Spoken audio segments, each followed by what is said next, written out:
ওয়ালা তুসাইর খাদ্দাকা লিন-নাস, অহংকার করে মানুষের থেকে মুখ ফিরিয়ে নিও না, মুখ ছিটকাবে না। মানুষকে সম্মান করো, মানুষের সাথে মেশো, বি পিপল ওরিয়েন্টেড। আমাদের অনেক ছেলে মেয়েরা মানুষের সাথে মিশতে পারে না, দোষ কার? বাবা মায়ের।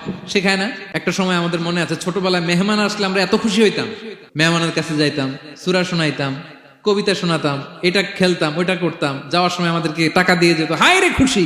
এখন দেখবেন টেনে হিসেবে মেহমানের সামনে আনা যায় না। এরকম আছে না নাই? অনেক ফ্যামিলিতে এরকম আছে যে তারা সারাদিন ডিভাইস নিয়ে, এই ডিভাইস আসক্তি এত মারাত্মক পর্যায়ে পৌঁছেছে যে তারা মানুষের সাথে মিশতে পারে না।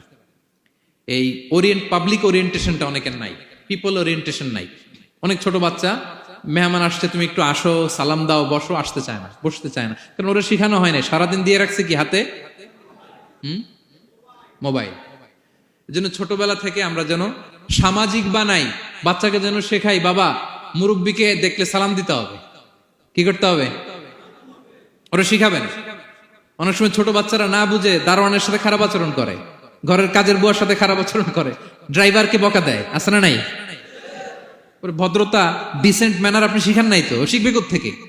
এই জন্য শুরুতেই বললাম যে গরুর পেট থেকে বেরোলে গরু হয়, কিন্তু মানুষের পেট থেকে বেরোলেই ওটা মানুষ হয় না। ওটারে মানুষ বানাতে হয় দিনের পর দিন, মাসের পর মাস, টিউনিং করে, পলিশিং করে, গাইড করে করে।